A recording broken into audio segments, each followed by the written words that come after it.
আলহামদুলিল্লাহি রাব্বিল আলামিন। যে আল্লাহ শারীরিক সুস্থতা দান করে কিছুটা সময় মানসিক প্রশান্তি লাভের আশায়,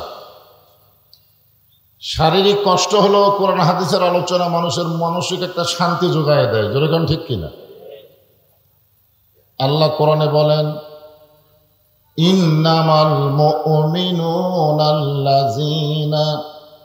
ইযা যুকিরাল্লাহু ওয়াজিলাত কুলুবুহুম ওয়া ইযা তুলিয়াত আলাইহিম আয়াতুহু যাদাতুহুম ঈমানাও ওয়া আলা রাব্বিহিম ইয়াতাওয়াক্কালুন। যে আল্লাহ শারীরিক সুস্থতা এবং মানসিক প্রশান্তির জন্য আজকের এই জান্নাতের বাগানে আমাদেরকে কবুল করলেন, আমরা সে আল্লাহর উপর খুশি না বেজার? তাহলে জবান খুলে সমস্বরে সকলে বলবো, রব্বানা লাকাল হামদ হামদান কাসীরান তাইয়িবান মুবারাকান ফীহি। আমরা প্রশংসা করলাম কার? এমনি এমনি কোন বক্তার প্রশংসা করেন, বক্তার লাভ হবে, কিন্তু আর যারা প্রশংসা করলেন তাদের কোনো লাভ নেই। কোন নেতার প্রশংসা করেন, নেতার লাভ হবে, কিন্তু যারা প্রশংসা করলাম তাদের কোনোই লাভ নেই। কিন্তু এই মুহূর্তে আমরা যে আল্লাহর প্রশংসা করলাম, আমরা প্রশংসা করলে আল্লাহর কোনোই লাভ নেই। কারণ আমাদের আল্লাহ এমন একজন আল্লাহ, প্রশংসা করলেও আল্লাহ, না করলেও আল্লাহ। ধরে যান ঠিক কিনা? কিন্তু যারা আমরা প্রশংসা করলাম, আল্লাহ তাদের প্রতি এত খুশি হয়ে গেল, আসমান এবং জমিনের ফাঁকা জায়গাটা আল্লাহ নেকি দিয়ে পরিপূর্ণ করে দেয়। এই যে সুবহানাল্লাহ শব্দ উচ্চারণ করলেন, আল্লাহ খুশি না বেজার?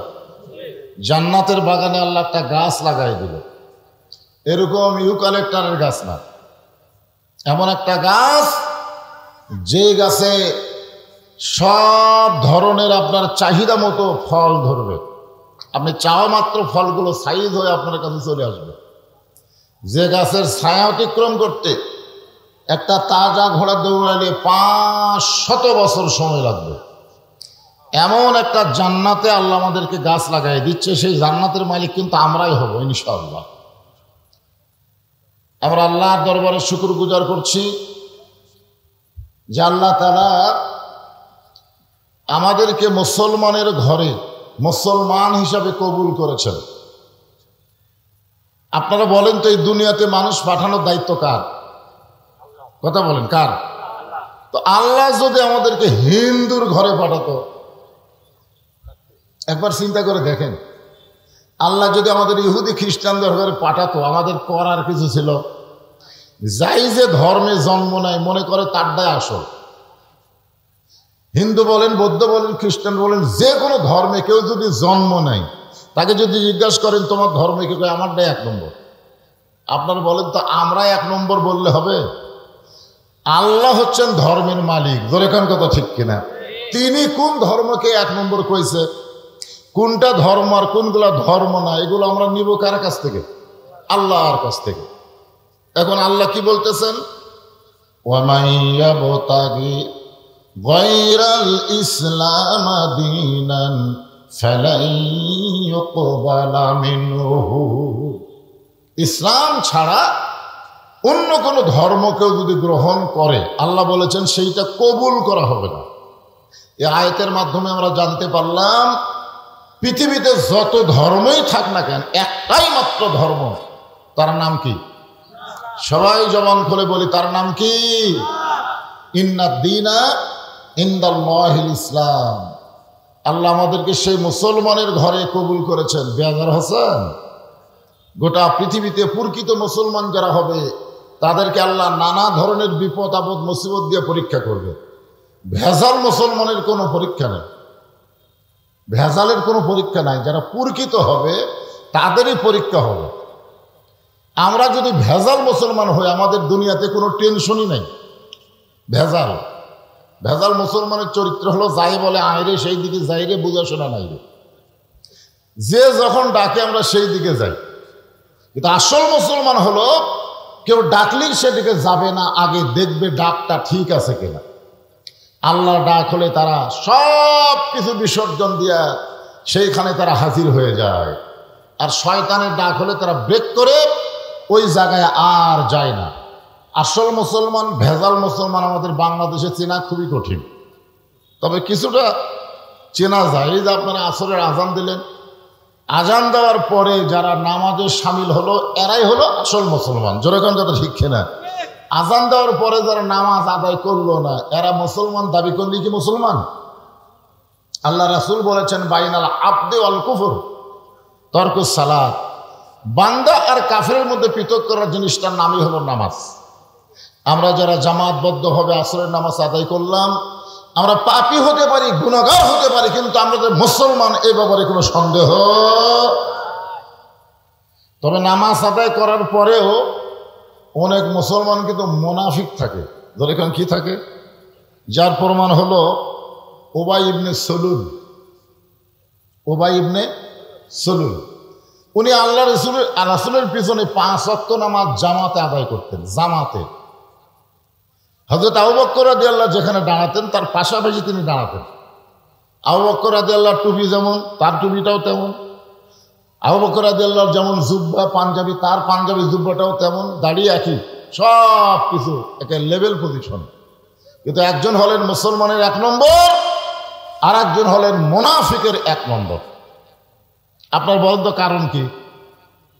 কারণ হলো কোরআনের আয়াত যখন আল্লাহ নবীর উপর নাজিল করলেন, আয়াতটা হলো ইয়া আইয়ুহান নাবিয়্যু হারজিল মুমিনিনা আলাল কিতাল। হে রাসূল, যারা আপনার পিছনে জামাতবদ্ধ হবে নামাজ আদায় করতেছে তাদেরকে সৈন্য হিসাবে গড়ে তোলেন। সৈন্য ধরে কোন কি হিসাবে? মুসল্লি হিসাবে না, সৈন্য। সৈন্য এই সৈন্যদের কাজ হলো বাতিলের বিরুদ্ধে হকের পক্ষে জিহাদ ঘোষণা করা। ধরে কোন সুবহানাল্লাহ। কারণ যে কোনো সময় মক্কার কাফেরেরা মদিনাকে আক্রমণ করতে পারে। পারে কি পারে না? আগেকার আক্রমণ ছিল সরাসরি তরবারি নিয়ে, আর এখনকার আক্রমণ অন্যরকম। বর্তমানে বাংলাদেশকে ভারত আক্রমণ করেছে। আপনারা হয়তো বললেন হুজুর কিভাবে? বুঝবার পারতেছে না। আপনি তো বুঝবার পারবেন না, কারণ আপনি কি জানেন যে ভারত আমাদের 400 বছরের পুরাতন মসজিদ ভাঙ্গা ওই জায়গায় রাম মন্দির তৈরি করছে? যেরকম ঠিক কিনা? আপনারা বলেন তো ভারতে কি মন্দির বানানোর জায়গা নাই? এই কথা কোন আছে না নাই? অবশ্যই মন্দির বানানোর বহু জায়গা আছে, কিন্তু সেই সকল স্থানে মন্দির না বানাইয়া মসজিদ গুড়া দিয়া সেই মসজিদের জায়গায় মন্দির বানালো। আর স্টার জলসা জি বাংলা দিয়া এমন আক্রমণ করলো আমাদের বউগুলাকে সব দখল করে নিল। ধরে কোন কথা ঠিক কিনা? ভারতের আগ্রাসন বোঝেন? তাদের সংস্কৃতি, তাদের সব কিছু আমাদের যুবকদের কাছে এমন ভাবে সাপ্লাই করলো, আজকে সন্তান বলে আপনি পরিচয় দিতে পারেন কিন্তু সন্তান আপনার বাধ্য না। ধরে কোন কথা ঠিক কিনা? তা আগেকার যুদ্ধ তো এরকম ডিজিটাল যুদ্ধ ছিল না, সরাসরি যুদ্ধ ছিল। এ কারণে আল্লাহ পাক নবীকে জানাই দিলেন যে কোনো সময় মক্কার কাফেরেরা মদিনাকে আক্রমণ করতে পারে। আপনি মক্কা থেকে মদিনায় হিজরত করলেন, আপনি মনে করতেছেন আপনি নিরাপদ, তা কিন্তু না। আপনি মদিনায় আসার পরেও মক্কার কাফেররা আপনার প্রতি খেয়াল রাখছেন। আপনি সবসময় একত্ববাদের দাওয়াত দিচ্ছেন, বহু তত্ত্ববাদকে বিসর্জন করে দুনিয়াতে হককে গালিব করার চেষ্টা করছেন। এটা কাফের বেঈমানেরা কোনোদিন সহ্য করবে না। যেরকম কথা ঠিক কিনা? আপনি গভীর রাত্রে মক্কা থেকে মদিনায় আসলে কি হবে? ওরা বসে নাই তো, ওরা যে কোনো সময় মক্কা আক্রমণ করতে পারে। আর মক্কা যখন মদিনা আক্রমণ করবে তখন দোয়া দিয়া দরুদ দিয়ে আপনি মদিনাকে রক্ষা করতে পারবেন না। দোয়া দিয়া দরুদ দিয়ে হবে না। আজকে বাংলাদেশে আমরা দোয়া দরুদ কম পড়তেছি, কাম হচ্ছে? যেরকম কাজ হচ্ছে, অনেক দোয়া দিলাম, ছেলেটার কান্না বন্ধ হয় না। শেষ পর্যন্ত তেল পড়া পানি পড়া দিলাম, তাও কান্না থামে না। শেষ পর্যন্ত সন্তানের মা বলতেছে এখন দোয়া দরুদের আর বরকতই নাই। 1-1 মাস পরে বললাম মা সন্তানের খবর কি? আর কান্দে না। তো কোন দোয়ায় কান্না থামলো? বলে ওর বাপ একটা মোবাইল কিনে দিয়েছে, চালু করলি আর কান্দে না। যে সময় দোয়া দরুদ দিয়ে আমার সন্তানের কান্না থামতেছে না, মোবাইল দিয়ে ভাত খাওয়ার লাগতেছে। জোরেখান কথা ঠিক কিনা? খুব খেয়াল করবেন ভাই, এমন ভাবে আমাদেরকে শেষ করে দিছে আমরা বুঝবারই পারতেছি না। আপনার বলেন তো, এখনকার ইয়ং জেনারেশন, কিশোর থেকে যারা ইয়ং, এদেরকে দেখলে আপনাদের কেমন মনে হয়? এরা বাংলাদেশের মাটি ও মানুষের সন্তান। ওদের দেখলে মনে হয় ওরা ভিন্ন গ্রহ থেকে আমাদের দেশে আমদানি হয়েছে। জোরেখান কথা ঠিক কিনা? হায় হায়, চাল চলন কথাবার্তা উদ্ভট। এমন একটা জেনারেশন আমরা ভবিষ্যতে পাচ্ছি, না জানি মুসলমানের ভাগ্যে কি আছে। এই ছেলেরা, বসার ব্যবস্থা থাকলে দাঁড়ায় থাকো না। মাঝখান দিয়ে কি করতেছিল? কি কাপড় আনছে রে? সিরা ছাটা কাপড় কেরা, মনে হয় সব অন্য বানিয়ে দিচ্ছে। বড় কাপড় নাই?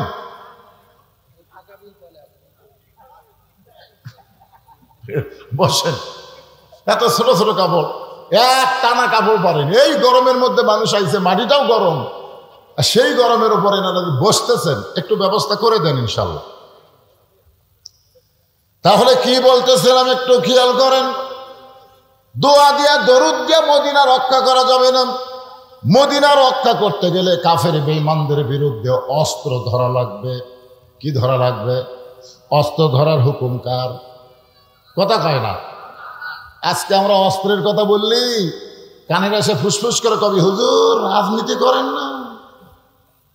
কি নীতি করব? দেখেন, আমি কি আমার বাপ দাদার কথা বলতেছি? ইয়া আইয়ুহান নাবিয়্যু হারজিল মুমিনিনা আলা কিতাল। কিতাল মানে কি? জিহাদ না। জিহাদ আর কেতালের মধ্যে তফাৎ আছে। এই আয়াত যখন নবী সাহাবীদের মধ্যে বয়ান করতেছেন, এমন সময় দাড়িওয়ালা, টুপিওয়ালা, জুব্বাওয়ালা, সামনে কাতারের মুসল্লি নবীর কাছে গিয়ে বলতেছি, ইয়া রাসূলুল্লাহ, এইটা না গন্ডগোলের আয়াত? বলে কোন কিসের আয়াত? আচ্ছা, এটা গন্ডগোলের আয়াত। কাফেররা যখন আপনাদেরকে আক্রমণ করবে, আপনারা দোয়া দরুদ দিয়ে আক্রমণ মোকাবেলা করতে পারবেন না। ওরা মারলে আপনাকে ওরকম মারা লাগবে। আগেই মুসলমান মারবে না, ওরা মারলে তারপরে। এটা কি গন্ডগোল?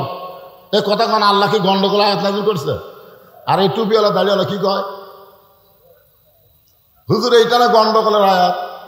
আল্লাহ রাসূল বলতেছেন, আমার পিছনে যে ব্যক্তি সামনে কাতারে নামাজ পড়ে, টুপি দাড়ি সব জুব্বা 1 নম্বরে আছে, এই বেটা কয় গন্ডগোলের আয়াত। আসলে কে?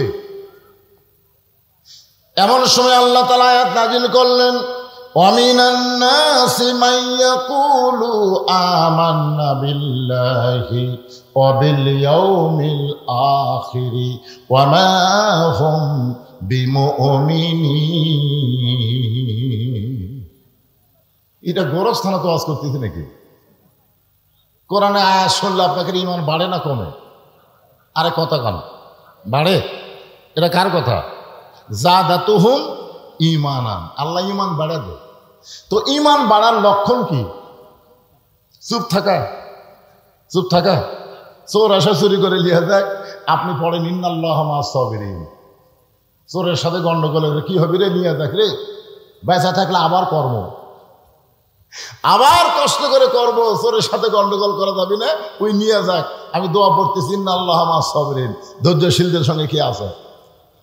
আজকে চোর, ডাকাত, বাটপার, জালেমরা আমাদের ঈমানকে হরণ করতেছে, আর আমরা ধৈর্যের আয়াত পড়তেছি। জোরে কোন কথা ঠিক কিনা? একেবারে 620 টাকার গোস্ত 1 লাফে 60 গেছে। গরুর দাম কিন্তু বাড়েনি, গোস্তর দাম বাড়ছে। মানে আমরা চুপ হয়ে গেছি যে আমাদের কথা কই না, কষাই ইচ্ছা মতো দাম বাড়াচ্ছে। ধরে কোন কথা ঠিক না? চুপ। তো গত হাটেই কিনছে 620 করে, এবার জামাই আইছে, বউ বলতেছে 2 কেজি নিয়ে আসো। ও জানে 1240 টাকা হবে, কিন্তু টাকা লেগেছে 1300। 2 কেজি গোস্ত নেওয়ার পরে 1300 টাকা দিয়েছে।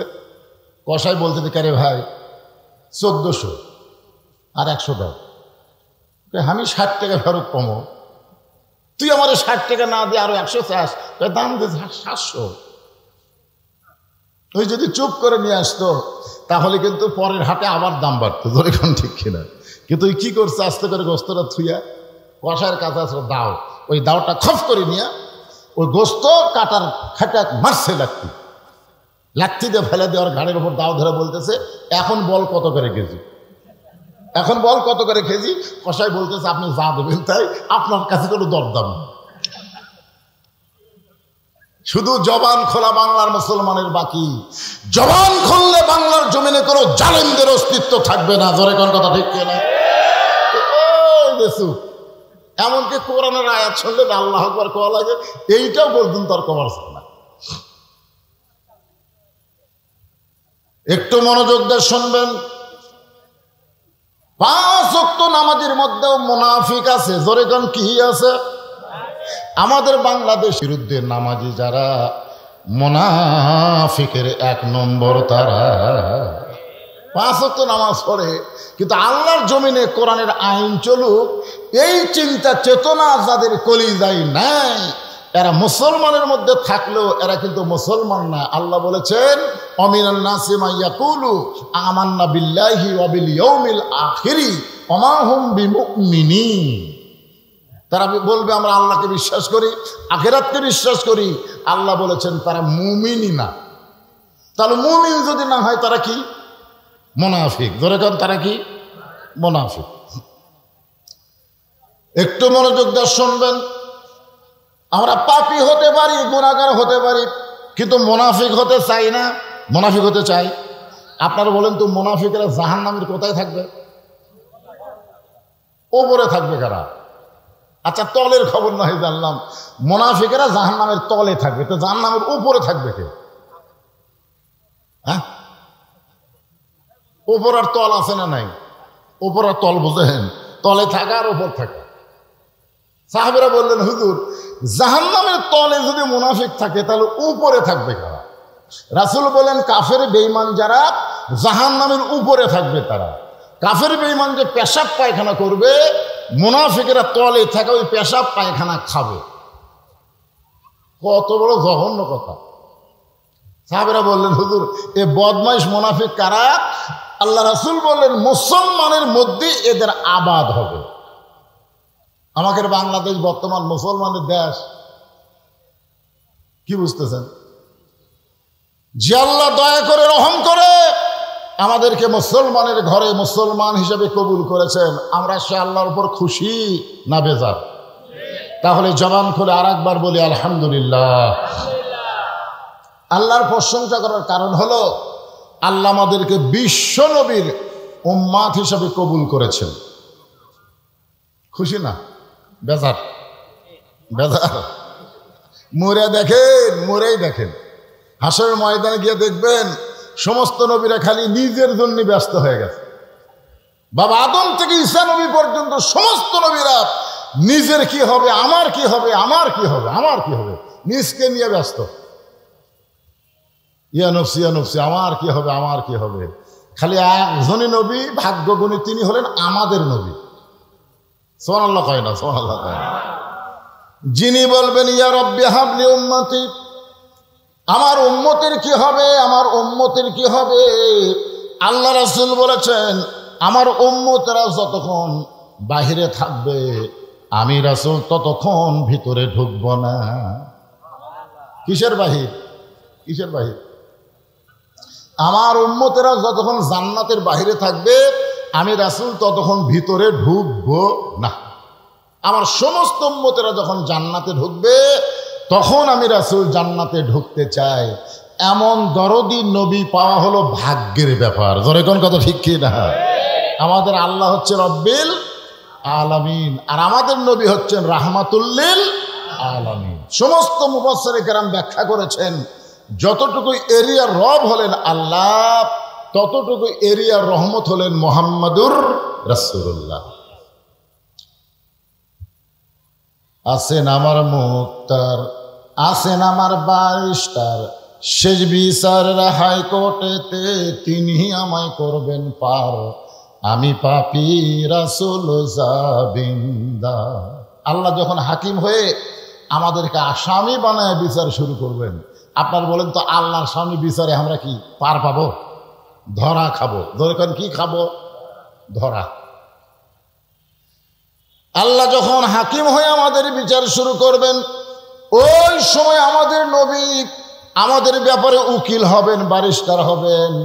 আমাদেরকে জাবিন করে জান্নাতে পৌঁছায়া দিবে। এমন একজন নবীর উম্মত হওয়াতে খুশি না বেজার? তো খুশি যদি হন দাড়ি কামান কে? এই খুশি যদি হন তাহলে কেন ফেলে দেন? আল্লাহ রাসূল বলেছেন যে দাড়ি কামায় ওজন আমার কলজার ভোর খুর বসায়। হয়তো বলতেছেন হুজুর আমার নাই দাড়ি নাই, আমার না হয় টুপি নাই, তাই বলে কিন্তু খারাপ নাকি? আমি কি খারাপ? আমার বাহিরে যাই হোক আমার ভিতরে ভালো। আপনারা সত্যি করে বলেন তো, একটা বোতলের মধ্যে যদি মধু থাকে আর বাহিরের লেভেল যদি 20 লেখে, আপনি কি বাইরের লেভেল দেখার পরেও ভিতরে টেস্ট করবেন? এ কথা কন না কেন? করবেন? ভিতরে 1 নম্বর মধু, কিন্তু বাইরে সাদা কাগজে লাল কালি দিয়ে লিখছে 20। আপনি 20 দেখার পরেও আপনি কি বোতল খোলা খাবেন? সবাই বলবে না ভাই বাহিরেও যা ভিতরে তাই, বাহিরেও যা ভিতরে তাই। যার বাহিরে নবীর সুন্নত নাই, বোঝা গেল সে নবী পায়া খুশি হয়নি। ধরে কোন কথা ঠিক? আজ খালি টুপি আলা করে ধরবে গেন, আমরা সবাই টুপি পরবো, দেখি ধরে কাক। আজকে শুধু দাড়িওয়ালারে মৌলবাদী বলবো কেন? আমরা সবাই দাঁড়িয়ে রাখবো, নবীর সুন্নত আদর্শ গ্রহণ করব।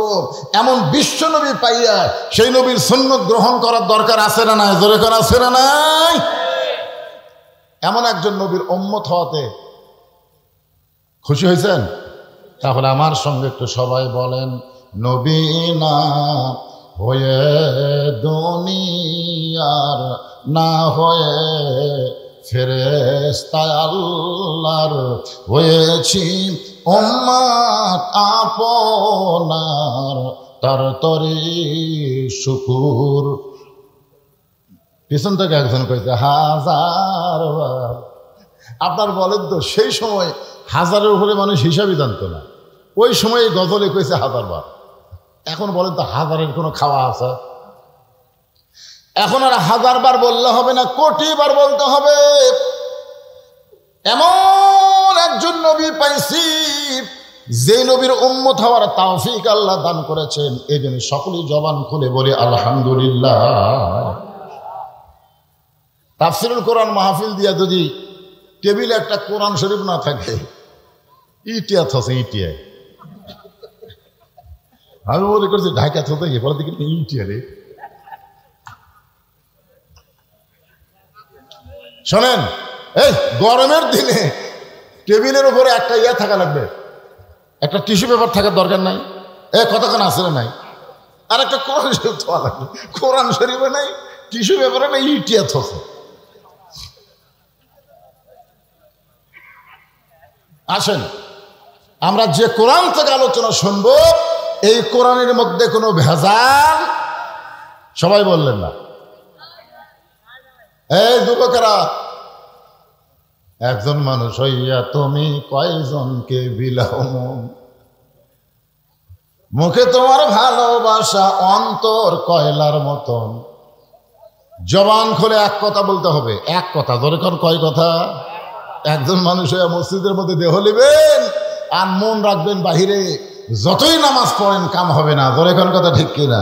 কোরআনের মাহফিল আইছেন, কোরআনের মহব্বত কলিজার মধ্যে নিয়ে একটু বসা লাগবে ভাই। খাড়া হয়ে থাকবেন মাহফিলে, অন্যদিকে মন দিবেন, কাম হবে না।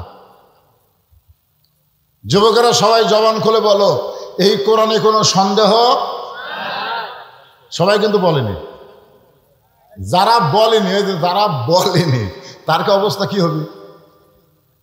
যে কোরআনের প্রথমে আল্লাহ বলেছেন জালিকাল কিতাব লা রাইবা ফিহ, এই কোরআনের মধ্যে কোনো সন্দেহ এই নাই কথাটা যারা বলবার পারলো না, মরার আগ দিয়ে আল্লাহ তাদের জবান কেড়ে নিবি। সবই থাকবি কিন্তু জবান নাই, ও করতে করতে মরে যাবি, ওর মুখত কলেমা উচ্চারণ হবে না। এই জন্যে যত বড়ই পাপী হই না কেন, হক কথাটা আমরা বলবো। রাজি আছি তো? এই কোরআনে কোনো ধোকা, কিন্তু সবাই কয় না কেন কোরআনে কোনো গোজামিল। সেই কোরআন থেকে একটা আয়াত আপনাদের সামনে তেলাওয়াত করেছি। ইন্নাল্লাযীনা ক্বালু ربنا الله ثم استقاموا تتنزل عليهم الملائكة ألا تخافوا ولا تحزنوا وأبشروا بالجنة التي كنتم توعدون। যখন আমরা রুহের জগতে ছিলাম তখন আল্লাহ আমাকে একটা প্রশ্ন করছিল, মনে আছে? হ্যাঁ, একটা প্রশ্ন করছিল, আলাস্তু বিরব্বিকুম, আমি কি তোমাদের রব নই? আবার কবরে যাওয়ার পরেই প্রথম প্রশ্ন কি হবে? মান রব্বুকে। দেখছেন, রুহের জগতে প্রশ্ন করছে আমি কি তোমাকে রব নই, আবার কবরে বলবে তোমার রব কে। আর আমি যে আয়াতে কারিমা তেলাওয়াত করলাম এখানেও রবের কথা। আমরা যখন নামাজ পড়লাম সূরা ফাতিহার প্রথমেই আলহামদুলিল্লাহি রাব্বিল, রুকুতে যখন গেলাম সুবহান রাব্বিয়াল আযীম, সেজদা যখন গেলাম সুবহান রাব্বিয়াল, এতবার রব রব বলতেছি, তারপরেও যদি বলা হয় রব মানে কি, সবাই বলবে আল্লাহ। রব মানে যদি আল্লাহ হয় তা আল্লাহ মানে কি? রব। এই তো আমাকে জানা নাকি কোন? নিশ্চয় যারা বলবে আল্লাহ হলেন আমার রব, শুধু মুখে বলবে না, আল্লাহকে রব স্বীকার করতে গেলে তিনটা বিষয় খেয়াল করতে হবে। মুখে বলা লাগবে ইকরার বিল লিসান, জবানে বলা লাগবে রবকে। আরো ধরে কোন রবকে? শুধু জবানে বললে হবে না, তাসদিক বিল জানান, কলিজার মধ্যে জায়গা দেওয়া লাগবে। কলিজার মধ্যে যখন রবের জায়গা হবে, ইমানের জায়গা হবে, আপনি যতই চেষ্টা করেন ওই লোকটার কাছে জীবনের চাইতে ইমানের গুরুত্ব বেশি হবে। আমার সামনে যারা বসে আছেন অন্তর থেকে বলেন তো, জীবন বাঁচান ফরজ না ইমান বাঁচান ফরজ? ইমান বাঁচান ফরজ। তো ভোটের আগ দিয়ে আমার এলাকায় একজন গোরস্থানের মধ্যে লুকে আছে, কারণ লোকালয়ে পুলিশ খোঁজে, গোরস্থানে খোঁজে না।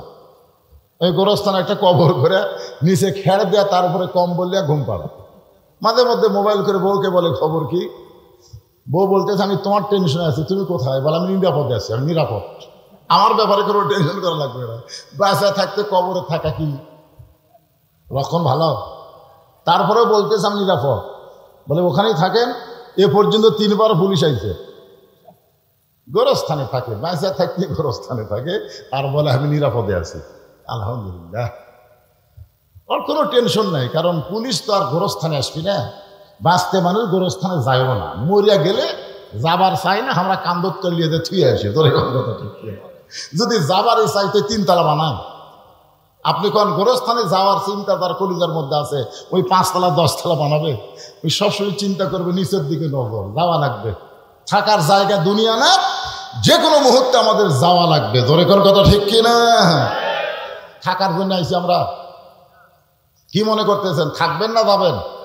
এই থাকবেন না যাবেন? এই মাহফিল থেকে যাওয়ার আগে আপনাকে কবরে যাওয়ার চিন্তা করা লাগবে। যে কোনো মুহূর্তে আমাদের কবরে যাওয়ার সময় হতে পারে, আর সেই কবরে গেলে প্রথম প্রশ্নই হবে মান রব্বুকা। কবরে যদি প্রথম প্রশ্নের উত্তর দিবার চাই, তাহলে মনোযোগ দিয়ে এই আয়াতের তাফসীরটা আমাদের শুনতে হবে। ভাই একটু মনোযোগ দিয়ে শুনবেন। আল্লাহ আমাদের রব, এই রবটাকে কলিজার মধ্যে যখন জায়গা দিবেন, ওই লোকটার কাছে জীবনের চাইতে ইমানের দাম বেশি হবে। ওই লোকটা বলবে ইমান বাঁচানো হলো ফরজ, এতে জীবন যদি চলে যায় যা, কিন্তু ইমান যাইতে দিব না। আর আমাদের বাংলাদেশে কি জীবন বাঁচান ফরজ? গোরস্থানে লুকে আছে, ওই কি ইমান বাঁচানোর জন্য না জীবন বাঁচানোর জন্য? কথা কয় না রে ভাই। একটা মানুষ করে যদি কবরের মধ্যে লুকা থাকে, ওই ইমানের জন্য লুকে আছে না জীবনের জন্য? তো মনে করেন এখন আল্লাহ আজরাইলকে বলতেছে, বুঝানোর জন্য বলতেছি, যে পুলিশের পোশাক পরে ওর কাছে যাতো। পুলিশ তো দিকে কেউ যায় না, তুই একটু পুলিশের পোশাক পরে ওই কবরের কাছে যা। ওই এখন পুলিশের পোশাক পরে ওই কবরে এসে বলতেছে কে রে ভাই? আমি তখন মাথা বের করে বলতেছি তুই খবর কেমনি পালি? এই গোপন জায়গা তো। তখন বলে আমি আজরাইল ভাই। তখন কান্দের কয়, আরে বর্তমান বাংলাদেশে পুলিশ ধরার চিন্তা আগ্রাই যে ধরবি এটা মনেই নেই রে। আজকে আমাদের বাংলাদেশে জীবন যারা বাঁচাবার চায় তারা পুলিশ ধরার চিন্তা করে, যেভাবেই হোক বাইরে থাকা লাগবে, পুলিশের হাতে ধরা দেওয়া যাবে না।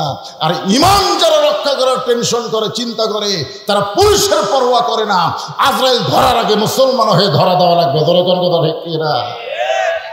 আপনি কি মনে করছেন পুলিশ না হয় ফেরত যায়, কিন্তু আজরাইল ফেরত যাবে? এই জন্য আল্লাহ কোরআনে বলেন, ইয়া আইয়ুহাল্লাযীনা আমানুত্তাকুল্লাহা হাক্কা তুকাতিহি ওয়া লা তামুতুন্না ইল্লা ওয়া আনতুম মুসলিমুন।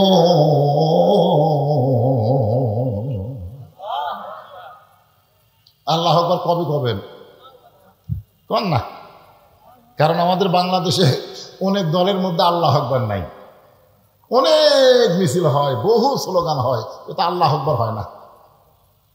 যদি কেউ ভুলে আল্লাহু আকবার কয়, ঘাট ধরে বের করে দিবি, কিন্তু তুই তো আমাকে দলের লোক না, আমাকে দলক তো এই স্লোগান নেই। তা আপনার মনে হয় সেই দলের লোক, তাই না? সেই দলের লোক ওয়াজ শুনবার আইছেন, এখন আল্লাহু আকবার করলে কি হয়? আল্লাহু আকবার বললে আল্লাহ খুশি হয়, শয়তান বেজার হয়। আপনি যদি শয়তানকে তাড়াবার চান, যতই সুবহানাল্লাহ আলহামদুলিল্লাহ বলেন, শয়তান কিন্তু লড়বি না, আপনার গলা ধরে বসে থাকবি। ওই মুখ দেখেন আল্লাহু আকবার কর, ওই এত জোরে দৌড় মারবি, ওর পাশা দিয়ে বাতাস বাড়াবি। ধরে কোন কথা ঠিক না? সে আল্লাহু আকবার কবর চাচ্ছেন না, না করলেন না, কোনো অসুবিধা কি? একটু মনোযোগ দেবেন। তাসদিক বিল জানান, কলিজার মধ্যে যদি আল্লাহর জায়গা হয়, রবের জায়গা যখন কলিজার মধ্যে দিব, ওই মানুষটার কাছে জীবনের চাইতে ইমানের দাম বেশি। আমাদের কাছে কিসের দাম বেশি, জীবনের না ইমানের? জীবনের। কেরে ভাই, জীবনের? আচ্ছা ঠিক আছে, না ঠিকই কথা, যেটা মুখ দিয়ে বার হচ্ছে, যে বস্তার মধ্যে ছাই আছে, ওই বস্তার মুখ খুললে কি বাড়াবি? আর যে বস্তার মধ্যে ধান আছে, ওর মুখ খুললে কি বাড়াবি? তো মুখ হচ্ছে আমাদের প্রত্যেকটা বস্তা, বুঝতে না, ভিতর দিয়ে তার মধ্যে যা মাল আছে ওটাই মুখ দিয়ে বাড়াবি। তোর একার কথা ঠিক কি? তো যাই হোক, জীবন বাঁচানোর যতই চেষ্টা করি আমরা জীবন বাঁচাবার পারবো, তবে ইমান বাঁচানোর চেষ্টা করলে আল্লাহ পাক আমাদের ইমান বাঁচানোর ব্যাপারে সহযোগিতা করবে ইনশাআল্লাহ। যার প্রমাণ হলো রোম সম্রাট কাইসার তিনজন মুসলমানকে আগুনের চুলার কাছে নিয়ে বলতেছে, আমি জীবনে বহু যুদ্ধ করলাম, আজকে একটা যুদ্ধ করতে চাই। সে যুদ্ধের নাম হলো ঈমান হরণের যুদ্ধ। আগুনের চুলার কাছে তিনজন মুসলমানকে নিয়ে বলতেছে, আমি জীবনে বহু যুদ্ধ করেছি, আজকের যুদ্ধ হলো ঈমান হরণের যুদ্ধ। আজকে আমাদের বাংলাদেশের যুবকদের ঈমান হরণের কিন্তু একটা যুদ্ধ চলতেছে। ধরে কোন কথা ঠিক কিনা? যেভাবেই হোক যুবকদের কাছ থেকে ঈমানটা কাড়ে নেওয়া লাগবে। আমাদের বুড়াকের কাছে ঈমান থাকা কোনো লাভ নেই। লাভ আছে কি? ঈমান সারা জীবন ঘুষের চাকরি করছে, তখন তওবা করেনি। যখন চাকরি শেষ তখন মসজিদ যায় কাঁদতেছে, আল্লাহ আমি আর ঘুষ খাবো না, আল্লাহ আমি আর ঘুষ খাবো না। দুই কান্দের ফেরেশতাকে আমরা এই শয়তানের কাঁধ ধরে থাকবো না। এই যতদিন ঘুষ খাতে চাকরি ছিল ততদিন তওবা করেনি, এই শালার আর চাকরি নেই, এখন বলতেছে আমার ঘুষ খাবো না। আপনারা বলেন ওই সময় তওবা কবুল হবে? ওর চাকরি ঘুষের নাই, ওর ঘুষ আর কেউ দিবেও না, আর ওই সময় তওবা করতেছে আর ঘুষ খাবো না। যখন চামড়া ঢিল হচ্ছে, বুড়া বয়সে বলতেছে, আল্লাহ আমি আর চুরি করবো না। আল্লাহ কয় কি লোড বাড়ি পারিস না, তুই চুরি করবি কেমনে? এই জন্য যুবকদেরকে টার্গেট করে কথা বলতেছে, বাবা আমাকে এরকম বুড়ারা এমনি ভালো হয়ে যাবে। তোর কথা ঠিক করে খারাপ হওয়ার চান্সই নেই তো। একটা সুন্দরী মেয়ে যাচ্ছে, লাকি বলতেছে, দাদা কি সুন্দরী মেয়ে দাদা। দাদা বলতেছে, আমার চোখের ব্যাটারি নেই ভাই, আমি দেখতে পারি না রে। আর লাতি বলতেছে, সুন্দর নারী দেখলে পরে আমার দিল দেওয়ানা করে ওলে ওলে ওলে। তা আমি এখন দাদার জন্য ওয়াজ করবো না লাতির জন্য করবো? কথা কর না কেন, কার জন্য করবো? ওই বুড়া দাদার জন্য ওয়াজ করে লাভ নাই তো, এমনি ভালো। আর ভালো হওয়া ছাড়া বুদ্ধি নাই তো, চামড়া ঢিল, আল্লাহর সাথে দিছে মিল। আর যখন হবে চামড়া টাইট, এই যুবকদের বলতেছি, যুবক, হাসরের ময়দানে যখন আল্লাহর সামনে আমরা দাঁড়িয়ে যাব, আল্লাহ কখনো বলবে না তোর শৈশবকালের হিসাব দাও, বুড়াকালের হিসাব দাও। আল্লাহ বলবেন শুধু যৌবনের হিসাব দিয়া তুমি জান্নাতে চলে যাও। এখন বলেন, এই যৌবন বয়স তার দাম আছে না নাই? জোরাকার আছে না নাই? রোম সম্রাট কাইসার বললেন, আজকের যুদ্ধের নাম হলো ঈমান হরণের যুদ্ধ। আগুনের চুলাই দাউ দাউ করে আগুন জ্বলতেছে, সৈন্যরা বলতেছে, জাহাপনা আপনি আমাদের হুকুম দেন, এই 3টা মুসলমানকে আমরা হত্যা করি। রোম সম্রাট কাইসার বলেন, এভাবে হত্যা করা যাবে না, ওদেরকে পরীক্ষা করে হত্যা করা লাগবে। এই 3 জন মুসলমানের সামনে রোম সম্রাট বলে, রে মুসলমানেরা, দাউ দাউ করে আগুন জ্বলতেছে, এই চুলার মধ্যে তোমাদেরকে ফেলে দিব। এই চুলার আগুন থেকে যদি বাঁচতে চাও, তাহলে একটা বারের জন্য বলো আল্লাহ রাসূল মানি না। যদি বলতে পারো আল্লাহ রাসূল মানি না, তাহলে তোমাদেরকে সসম্মানে ছেড়ে দেব। 3 জন মুসলমান আগুনের দিকে তাকায় আর আল্লাহর ক্ষমতার দিকে তাকায়। আমাদের জাতির পিতা হযরত ইব্রাহিমের নিচেও কিন্তু আগুন জ্বলছে, ধরে কোন কথা ঠিক কিনা? চড়কের উপরে যখন বসা, এমন সময় ফেরেশতা জিবরাইল এসে বললেন, ওগো আল্লাহর নবী, আপনি চড়কে বসে কাঁদতেছেন, কারণ কি? নিচের দিকে তাকায় কাঁদতেছেন। আমাদের জাতির পিতা বলতেছে, আসলে আমি নিচের দিকে তাকাইছি, আমার বাবা চড়কে রশি ধরে টানতেছে, এই জন্যই আমার চোখ দিয়ে পানি পড়তেছে। ওই আগুনের চুলার দিকে তাকায় আমি কাঁদতেছি না, আমি কাঁদতেছি যে সন্তান বিপদে পড়লে তার বাবা বিপদ থেকে বাঁচায়, আর আমি এমন একটা বাবা পাইছি যে আমাকে আগুনের মধ্যে ফেলে দেবার চায়। আমার মতন দুর্ভাগা সন্তান এই পৃথিবীতে আর কেউ নেই। সন্তান হিসাবে আমি হলাম একজন দুর্ভাগা সন্তান, যে আমার বাবা আমাকে আগুনে ফেলে দিয়ে পুড়াবার চায়। এইরকম খারাপ বাবার মতন খারাপ বাবা যেন পৃথিবীতে কোনো সন্তানের না হয়। কিন্তু আমাদের জাতি চাইতো খারাপ বাবা আমরা পেয়ে গেছি, যে বাবারা নিজে নামাজ পড়ে, সন্তান নামাজ পড়ে না। বাবা একলা একলা ফজরেও নামাজ পড়বার যায়, সন্তান ঘুম পাড়তেছে, মনে করছে আমি একলাই নামাজ পড়া জান্নাতে যাব, আমার সন্তান যা করে করুক। অথচ আল্লাহ কোরআনে বলেছেন, কু আনফুসাকুম ওয়া আহলিকুম নার, জাহান্নামের আগুন থেকে যদি বাঁচতে চাও, একলা বাঁচলে হবে না, তোমার আহল পরিবার নিয়ে বাঁচা লাগবে। ধরে কোন কথা ঠিক কিনা?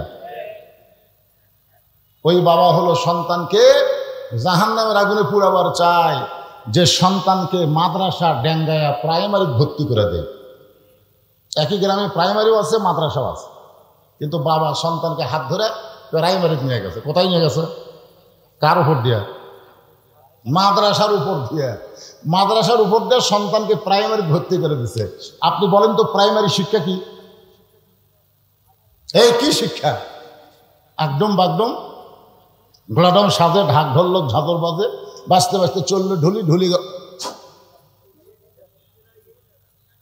এটা আছে দেখো,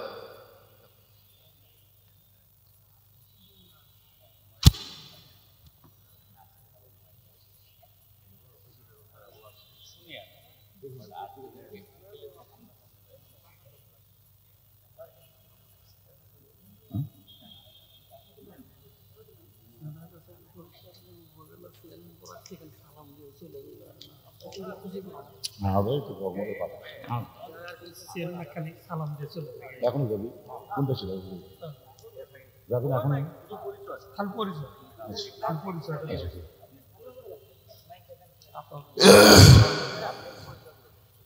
আচ্ছা ঠিক আছে। মোহাম্মদ আতাউর রহমান বাবু নাকি রানু, উপজেলা চেয়ারম্যান পদপ্রার্থী। আপনাদেরকে একটু সালাম বিনিময় করবেন। হ্যাঁ, এটা একটু অন করে দাও। বিসমিল্লাহির রহমানির রহিম। উপস্থিত লা ইলাহা লা ইলাহা ইল্লাল্লাহু মুহাম্মাদুর রাসূলুল্লাহ। সকলে বলি সাল্লাল্লাহু আলাইহি ওয়াসাল্লাম। বেজার হচ্ছেন? আপনার 6 বছরের বাচ্চাকে, আপনার কয় বছর? 6 বছরের মাসুম বাচ্চা, কিন্তু বোঝে ওই বাচ্চারে আপনি মাদ্রাসা ডাঙ্গায় প্রাইমারি ভর্তি করে দিলেন, আর প্রাইমারি শিক্ষা হলো আইরে আইটিয়ে নায়ে ভরা দিয়ে না লেগালো বোয়াল মাছে তাই না দেখে ভোদন মাছে। আপনার বলেন ওই প্রাইমারির বাচ্চাকে আমি নিজে দেখছি পেশাব করা, বসে না, এই খাড়া হয়ে পেশাব করে। আমি বললাম বাজান পেশাব কেমনে করা লাগে, তোর স্যার তোকে শিক্ষা দেয়নি, বসে থেকে পেশাব কর। ও তখন বলে চাচা কি যে কন, প্রাইমারি পেশাবখানা যায় দিকে আমার স্যারই খাড়া হয়ে পেশাব করে। আপনি আপনার মুসলমানের সেই সন্তানকে আপনি আগডম বাগডমের মধ্যে দিলেন, অথচ আপনার পাশি জালিকাল কিতাবুল আরাই বাফি কোরআনের মাদ্রাসা আছে না নাই? দরকার আছে নাই? তাহলে আপনি মাদ্রাসা ডেঙ্গাইয়া সন্তানকে প্রাইমারি দিলেন, তার মানে আপনি নিজে আপনার সন্তানকে জাহান্নামের আগুনের দিকে পা বাড়াইয়া দিলেন। দরকার কথা ঠিক? ইব্রাহিম আলাইহিস সালামের বাবা আগুনের চুলার মধ্যে ফেলে দেবার চাই, ওইটা কিন্তু জাহান্নামের আগুন না, ওইটা হলো নমরুদের জ্বালানো আগুন। আর আপনি বাবা হইয়া আপনার সন্তানকে জাহান্নামের আগুনে দিবার চান। আপনি নামাজের সময় ডাকেন না, কিন্তু ভাত খাওয়ার সময় ডাকেন। এরকম বাপ আছে না নাই? এশার নামাজ পড়বার কাছে একলা একলাই খাওয়ার সময় ছেলেকে ডাকতেছে, বাবু বাবু আসো একসাথে ভাত খাই। ফেরেশতা কয় আল্লাহ এই নামাজের সময় ডাকে না, খাওয়ার সময় ডাকে, এটা কোন বাপ? এরকম বাপ আছে না নাই? তা আপনারা বলেন এই বাপের চাইতে ইব্রাহিম নবীর বাপ কিন্তু খুব একটা খারাপ না, খুব একটা খারাপ না। কারণ এই বাপও যা ওই বাপও তাই। আজকে আপনি বাবা হয়ে আপনার ছেলেরা কি করতেছে আপনার খেয়াল করার দরকার আছে না নাই? আপনার 21 বছর 22 বছরের ছেলে আছে না আইডিয়া হচ্ছে, আপনি একটু নজর করে দেখেন তো ওই মানুষ আছে না জানোয়ার আছে, জানোয়ার না মানুষ, আপনি একটু দেখেন। কি কন বাবা হিসাবে দেখবেন না? আমি দেখবো আপনার 17 বছরের একটা সুন্দরী মেয়ে ওই ফাতেমা হচ্ছে না পরিমণি হচ্ছে, এটা বাবা হিসাবে আপনার দেখা দরকার। আপনি মুসলমান, আপনার মেয়েকে পরিমণি বানান যাবে না, আপনার মেয়েকে ফাতেমার চরিত্র শিক্ষা দেওয়া লাগবে। দরকার কথা ঠিক?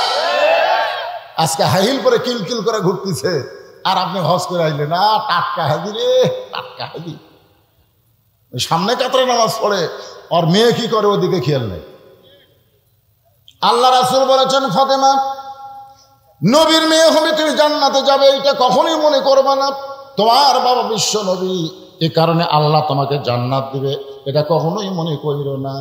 ও ফাতেমা জান্নাতে যদি যাবার চাও তাহলে জান্নাতের আমল করে জান্নাতে যেতে হবে। ফাতেমা বলে বাবা জান্নাতের আমল কি করা লাগবে? আল্লাহ রাসূল বললেন মা বেশি আমল করা লাগবে না, মাত্র 4টা আমল করা লাগবে। 1 নম্বর আমল হলো 5 ওয়াক্ত নামাজ আদায় করবা, 2 নম্বর রমজান মাসে রোজা রাখবা, 3 নম্বর স্বামীর কথা মতো চলবা, 4 নম্বর সতীত্বের হেফাজত পর্দা করবা। এই 4টা আমল যদি করতে পারো ফাতেমা, আমি নবী তোমার বাবা হওয়া লাগবে না, আল্লাহ খুশি হয়ে তোমাকে 8টা জান্নাতের দরজা খুলে দিবে। ফাতেমা বললেন বাবা এই 4টে আমলের মধ্যে কোন আমলটা মেয়েদের জন্য সবচাইতে গুরুত্বপূর্ণ? রাসূল বললেন ফাতেমা সব আমলই গুরুত্বপূর্ণ, নামাজের গুরুত্ব আছে, রোজার গুরুত্ব আছে, স্বামীর কথা মতো চলার গুরুত্ব আছে, কিন্তু মেয়েরা পর্দার গুরুত্ব হলো সবচাইতে বেশি। একটা মেয়ের 3টা গুরুত্ব আছে, কিন্তু পর্দা যদি না মানে একটা আমল আল্লাহর দরবারে কবুল হবে না। মেয়েদের আমল কবুল হওয়ার জন্যে 1 নম্বর গুরুত্বপূর্ণ আমলের নাম হলো পর্দা। দরবারের নাম কি?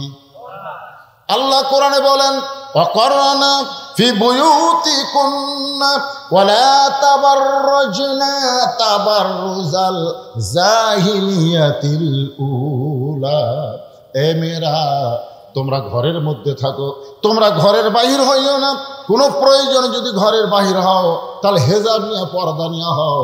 আমার মায়েরা যারা পর্দার অন্তর আছেন, মা আপনাদের পর্দাটাকে আপনার ঠিক করবেন, পর্দার ভিতরে থাকবেন, একটু খেয়াল করবেন।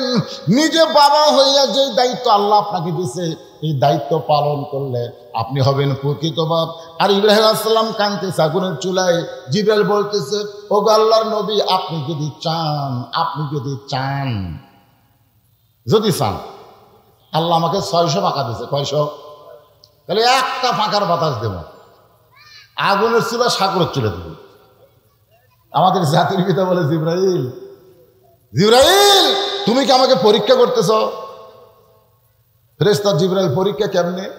বলে, তুমি যে বলতেছ আপনি যদি চান। ও জিবরাইল, আমি তোমার কাছে চাবো কেন? কারণ যারা প্রকৃত ইমানদার, আল্লাহকে যারা রব বলে স্বীকার করে, তারা জাত্তার কাছে চাবি নাকি? আমাদের বাংলাদেশে এরকম নাই। আমার দয়াল বাবার দরবারেতে কেউ ফিরে না। আপনারা বলেন তো, দয়ার বাবার দরবারে কেউ ফিরে না খালি হাতে? ওই তৌহিদ না শিরক? এজরাকান তাওহীদ না শিরক? আল্লাহর ধন নবীরে দিয়া, আল্লাহ আছে গায়েব হইয়া, নবীর ধন খাজানিয়া শুয়ে আছে আজমিরে, কেউ ফিরে না খালি হাতে, খাজারে তোর দরবারেতে। কি আমি নমরুদের আগুনের চুলার দিকে একবারও তাকাইনি। আমি তাকাই আছি আমার বাপের দিকে, আর আমার ইমান আছে কার দিকে? আরো জোরে বলেন। আল্লাহ যদি বলে আগুন ইব্রাহিমরে পুড়াস না, ওই যতই আগুন জ্বলা কোনো লাভ হবে না। আল্লাহ তাআলা আমার ভিতরের ইমানটা দেখবে। আপনারা বলেন তো, আমাদের জাতির উপরে থেকে আগুনে পুড়িছে? আল্লাহ কোরআনে বলেছেন, কুল্লা ইয়া নারু কুনি বারদাও ওয়া সালামান আলা ইব্রাহিম। রোম সম্রাট কাইসার বলে, রে মুসলমানেরা, যদি তোমরা আগুন থেকে বাঁচতে চাও তাহলে একটা বারের জন্য বলো আল্লাহ রাসূল মানি না। এখন তোমরা কি করবা? জীবন বাঁচাবা না ইমান বাঁচাবা? 3 জন মুসলমান মুসকে মুসকে হাসা বলে, রে রোম সম্রাট কাইসার, দুনিয়ার সামান্য আগুন দিয়া তুমি আমাদের ইমান পরীক্ষা করতেছো। দুনিয়ার সামান্য একটা আগুন দিয়ে তুমি ইমানের পরীক্ষা করতেছো। আমরা আল্লাহকে রব বলে কলিজার মধ্যে এমন ভাবে জায়গা দিয়েছি, আমাদের ইমান বলতেছে দরকার হলে গোটা দুনিয়া ছাড়বো, কিন্তু এক মুহূর্তের জন্য আল্লাহ রাসূল ছাড়বো না। দরকার হলে গোটা দুনিয়া ছাড়বো, কিন্তু কি ছাড়বো না? রোম সম্রাট কাইসার কয়, মরণ বিগার উঠছে রে। কিসের বিগার?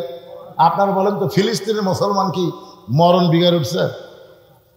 ইসরায়েলের পক্ষ থেকে বলা হয়েছে, বাইতুল মুকাদ্দাস আমাকে দিয়া দে, তোর জামাইয়ের সম্মানে রাখবো, জামাইয়ের সম্মান, কোনো কিছু করা লাগবে না, খালি বসে থাকা খাবি। ফিলিস্তিনের মুসলমান কি বলছে? এই ইসরায়েলি ইহুদির বাচ্চারা, তোদের জন্য প্যাগোডা, খ্রিস্টানদের জন্য গির্জা, হিন্দুর জন্য মন্দির, আর মুসলমানের হলো মসজিদ। জোরে কোন কথা ঠিক কিনা? কোরআন শরীফ পড়ে দেখলে ইহুদির বাচ্চারা, কোরআন শরীফ পড়ে দেখ, বাইতুল মুকাদ্দাস কার? আল্লাহ কোরআন কারিমের মধ্যে বলেন, সুবহানাল্লাযী আসরা বিআবদিহি লাইলাম মিনাল মাসজিদিল হারাম ইলাল মাসজিদিল আকসা। আপনারা বলেন তো, মসজিদ কাদের? মুসলমানের না? গির্জা, মন্দির, সে মন্দিরে আগুন জ্বলাছে, আর ওরা আমাদের মুসলমানক মারিছে। জোরে কোন কথা ঠিক কিনা? এখন তদন্ত করে দেখা গেল মুসলমান আগুনই দেয়নি, ওরকে মধ্যে একজন দিছে, দোষ চাপালো মুসলমানের উপরে। এই যে ফরিদপুরের মধুখালীতে মারতে মারতে 3-4 জন মুসলমানকে ওরা হত্যাই করছে। কি ভাবতেছেন? তোমাকে মন্দির, আমাকে মসজিদ। সুবহানাল্লাহ বলেন, সুবহানাল্লাহ বলেন। তাহলে বাইতুল মুকাদ্দাস কার? ইহুদির না মুসলমানের? সেই মুসলমানেরা বাইতুল মুকাদ্দাসে নামাজ আদায় করতে চায়, ইহুদির বাচ্চারা দেয় না। মুসলমান বলে জীবন দেব, কিন্তু আল্লাহর ঘর তোদেরকে দিব না। বলেন ঠিক? আপনারা বলেন তো, ফিলিস্তিনের মুসলমানের কাছে ইমানের দাম বেশি না জীবনের দাম বেশি? যখন মুসলমান ইমানের দাম বেশি দেয়, ওই মুসলমানের কাছে জীবন তখন সাধারণ কোনো বিষয় হয়ে যায়। কারণ মুসলমান বিশ্বাস করে ইমানের বলিয়ান হইয়া কেউ যদি জীবন দেয় কিন্তু আসলে মরে না, ও চির জীবন পেয়ে যায়। আল্লাহ কোরআনের মধ্যে বলেন, ওয়ালা তাকুলু লিমান ইউকতালু ফি সাবিলিল্লাহি আমওয়াতুন বাল আহইয়াউ ওয়ালাকিন লা তাশউরুন। আল্লাহ রাস্তায় যারা জীবন দেয়, আল্লাহ কোরআনে বলতেছেন তাদেরকে তোমরা মৃত্যু বলো না। আমি আল্লাহ বলতেছি তারা চির জীবন লাভ করেছে। বাল আহিয়া মানে কি তারা জীবিত। তাহলে ফিলিস্তিনে যে মুসলমানকে হত্যা করা হচ্ছে, এই মুসলমানের কি মরে যাচ্ছে? কথা কয় না, মারা যাচ্ছে? মারা যাচ্ছে না ভাইজান। এই জন্য খুব খেয়াল করবেন, 3 জন মুসলমান সমস্যা বলতে দরকার হলে জীবন দিব, কিন্তু আল্লাহ রাসূলকে এক মুহূর্তের জন্য ছাড়বো না। রোম সম্রাট কাইসার বলে একবারে 3 জনকে আগুনে ফেলে না দিয়া একে একে ফেলে দেওয়া হোক। একজনের মরা দেখলে আর একজন ভয়ে বলবে আল্লাহ রাসূল মানি না। একজনের সামনে যখন একজন মরবে, বাকি 2 জনের তখন ভয় লাগবে। সিরিয়াল মোতাবেক রোম সম্রাট কাইসার বড় জনকে আগুনের চুলার মধ্যে ফেলে দিচ্ছে।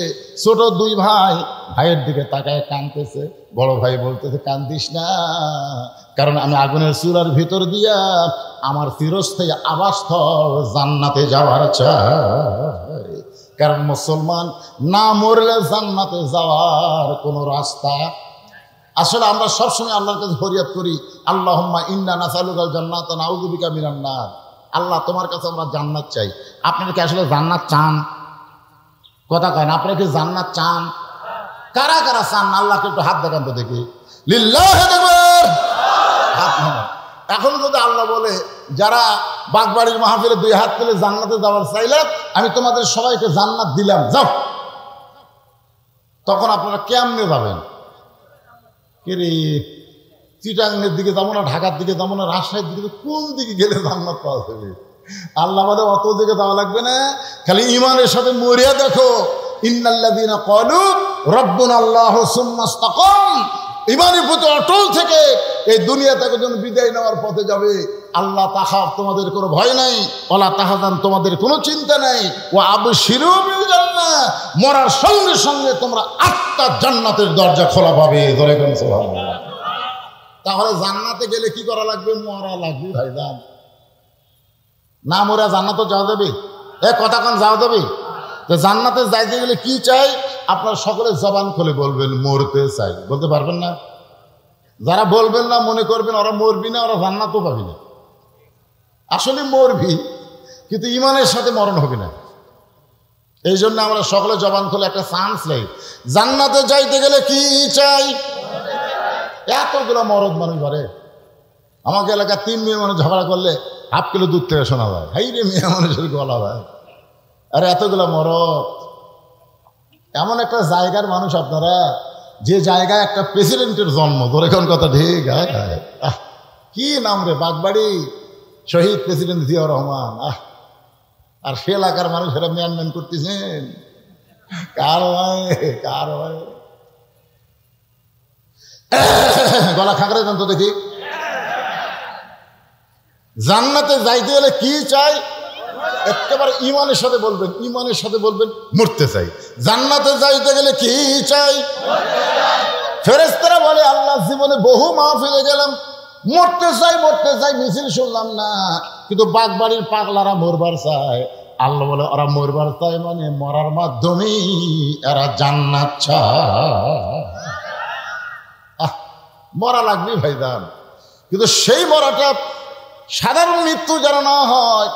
2 জন তাকায় দেখতেছে, বড় ভাই আগুনের চুলার মধ্যে ফেলে দিচ্ছে, ওর মুখে মুচকি মুচকি হাসি, কারণ জানে ওটা মৃত্যুর আগুন না, ওইটা জান্নাতে বরণ করার দরজা। ফেলে দিচ্ছে আগুনের মধ্যে, তাও মুচকি মুচকি হাসতেছে। আসামি বলতে, উকিল বলতেছে ভাই রাষ্ট্রপতির খাতিরে একটা দরখাস্ত রাখেন, রাষ্ট্রপতি দয়া করে যদি মাফ করে তাহলে আপনার আর কোনো টেনশন নাই। আসামি খালি মুচকি মুচকি হাসে। উকিল বলে হাসেন কেন? বলে হাসার কারণ হল তোমার কথা শুনো। তুমি যে বলতেছো রাষ্ট্রপতির কাছে দরখাস্ত লাগেন, রাষ্ট্রপতি মাফ করে দিলে আপনার আর মৃত্যু হবে না, ফাঁসি হবে না। উকিল বলতে আমি তো সত্য কথাই কইছি, আবার হাসির কি? এখন আসামি বলতেছে ভাইরে আমি আমার জীবনে 3টা রাষ্ট্রপতিকে ক্ষমতার থাকা অবস্থায় মরা দেখছি। একটা হলো বঙ্গবন্ধু শেখ মুজিবুর রহমান, একটা জিয়াউর রহমান, একটা জিল্লুর রহমান। যারা নিজেরাই মরে যায় তাদের কাছে বাঁচার দরখাস্ত কোনো ইমানদার লিখবে না। ধরে খান কথা ঠিক কিনা? উকিল বলে এই গোয়ার্তুমির কারণে আপনার ফাঁসি হবে। আসামি মুচকে মুচকে হাসে। উকিল বলে হাসেন কেন? বলে আমার ফাঁসি হবে কিন্তু আমার মৃত্যু হবে না। উকিল কয় পাগলা নাকি রে, ফাঁসি হবে মরণ হবে না তার মানে? বলে তোমাদের কাছে ফাঁসি আর আমার কাছে জান্নাত পাওয়ার হাসি। ধরে ইমানের বলে বলিয়ান যারা হয় তারা মৃত্যুবরণ করে জান্নাত দিয়া। ধরে কি দিয়া? এই দুনিয়া ছাড়ার সময় তারা আফসোস করে না, বরং দুনিয়া থাকাটাই তাদের জন্য বিপদ হয়ে যায়। একটু মনোযোগ দিয়ে শুনবেন। বড় ভাই আগুনের চূড়ার মধ্যে হাসতে হাসতে যখন চলে গেল, রোম সম্রাট মাতার চুলের মধ্যে হাত দিয়ে বলতেছে আজকের যুদ্ধে মনে হয় আমি পরাজয় বরণ করব। 3 জনের মধ্যে একজন চলে গেল, আরো 2 সৈন্যরা দ্বিতীয় জনকে আগুনের চুলার মধ্যে ফেলে দাও। দ্বিতীয় জনকে আগুনের চুলার মধ্যে যখন ফেলে দেয়, এবার ছোট ভাই তাকায় দেখে দ্বিতীয় ভাই হাসতে হাসতে দুনিয়া থেকে বিদায় নেয়। আপনারা বলেন তো, নিজের চোখে হাসতে হাসতে যদি যাওয়া দেখে তার যাওয়াটা কোনো সময় কি কষ্ট মনে হয়? 2 জন চলে গেল, হতে যাবি আসলে কোথায় যাচ্ছে? মরতেছে না জান্নাতে যাচ্ছে? ধরে বলেন। ইমানের বলে বলিয়ান হয়ে বলেন আমরা মরার পরে কোথায় যাব? হ্যাঁ, এই ইমানটা নিয়ে আসেন। মরার পরে কবরে যাব না। আমাদের দেহের কবর হতে পারে কিন্তু আমাদের ইমানের কোনো কবর হবে না। ধরে কোন কথা ঠিক? রোম সম্রাট কাইসার আফসোস করে বলতেছে 3 জন মুসলমানের ইমান হরণের পরীক্ষায় আমি ফেল করলাম, আমার বিজয় হলো না। 2 জন চলে গেছে, ও তো আগুনের চুলার দিকে যাওয়ার চায়, এখন আমি কি করব? রোম সম্রাট কাইসারের দরবারে একজন পাদ্রী ছিল। পাদ্রী হলো খ্রিস্টান ধর্ম প্রচার করে। পাদ্রী বলতে যাব না, আপনি যদি এই যুদ্ধে বিজয় লাভ করতে চান তাহলে এই আগুন দিয়ে হবে না, এর চাইতে মারাত্মক আগুন লাগবে। রোম সম্রাট কাইসার চমকে বলতেছে এই আগুনের চাইতে আর মারাত্মক আগুন কি? পাদ্রী বলতেছে আছে আছে, একটা যুবকের জন্য এই আগুন চাইতে মারাত্মক আগুন আছে। আমাদের বাংলাদেশের যুবকের জন্য মারাত্মক আগুন আছে না নাই? আমরা ছোটবেলায় শুনছি একটা মেয়ে মানুষ গান গাইতেছে, রূপে আমার আগুন জ্বলে যৌবন ভরা অঙ্গে, প্রেমের সুধা পান করেছে হায়রে আমার দেওয়ানা। চুলার আগুন থেকেও মারাত্মক আগুন হলো বাংলাদেশের পরিমণি। ধরে কোন কথা ঠিক কিনা? হ্যাঁ, যুবকেরা বুঝতেছে মালটা কি। মাহিয়া মাহি ভোটর দাঁড়াচ্ছিল, বুঝলেন? ওই পোস্টাল মারিছে, এক যুবক দেখে চুমা খাচ্ছে, চুমা খাচ্ছে। আর একটা পোস্টাল নিচের দিকে ছিল, এক কুত্তা দেয় পেশাব করতেছে। কুত্তা দেয় কি করতেছে, আর এক যুবক দেয় চুমা খাচ্ছে। সবই ফেসবুকে দেখা যায়। তা আপনারা বলেন চুলার আগুনের চাইতে একটা বেপরদা নারী একটা যুবকের ইমান হরণের জন্য যথেষ্ট। ধরে কোন কথা ঠিক কথা কন না কেন? পাদ্রী বলতেছে জাহাপনা, আমার বাড়িতে 17 বছরের একটা আগুন আছে। আমার বাড়িতে 17 বছরের সুন্দর একটা মেয়ে আছে। ওই মেয়ের পাল্লায় যদি যুবকরে ফেলে দেওয়া হয়, এক সময় বেপরদা নারী যুবককে দুর্বল করে দিবে। ওই সময় দুর্বল হওয়াতে তার কাছে বাঁচাটাই বড় মনে হবে, মরে যাওয়াটা তার কাছে কষ্ট মনে হবে। যারা মরে যাওয়াকে কষ্ট মনে করে তাদের কাছ থেকে ঈমান কেড়ে নেওয়া সহজ। আর যারা মরে যাওয়াকে জান্নাত বরণ মনে করে, আপনি যতই চেষ্টা করেন তাদের জীবন নিবার পারবেন কিন্তু ঈমান নিতে পারবেন। তাহলে এই যুবককে দুর্বল করতে গেলে আগে আর চরিত্রকে নষ্ট করা লাগবে। কি নষ্ট করা লাগবে? তা আজকে এই যে কোরআনের মাহফিল করতেছে এই যুবকেরা, 2 পুচকা যায় আমার দাওয়াত দিয়েছে, একটা খুবই ভালো দেয়। একেবারে দুই ফুচকা আমাকে দেখা হুজুর দাওয়াত দেওয়া লাগবে। আমি কিন্তু ওদেরকে বলেছি মোবাইলে, বাবা কঠিন গরম চলতেছে রে, দিনের বেলার মাহফিল নেই, বাতিল কর, এই গরমে তো মানুষজন হবে না। আপনারা বলেন এই ছেলেরা এখন শুনলাম যে ইমাম মুয়াজ্জিন সমিতির পক্ষ থেকে আজকের এই মাহফিল করা হয়েছে, বিজ্ঞাপনে দেখলাম প্রথম অধিবেশন, এর আগে কোনোদিন হসে? এদের কাছে আমি বলবো যে বাবা তোমরা যদি দিনেই মাহফিল করো তাহলে পৌষ মাঘ মাসের মধ্যে করো, মজা আছে, ধরে কোন কথা ঠিক কিনা, মজা আছে। কিন্তু দিনের বেলা এই বৈশাখের গরমের মধ্যে এমনি বর্তমান একজন হট অফিসার, হিট অফিসার হয়, হিট অফিসার বলতেছে আপনারা ঘর থেকে বাড়ান না, এই গরমে ঘর থেকে বাড়ান চলবে না, হিট অফিসার বলতেছে। হ্যাঁ, হিট অফিসার,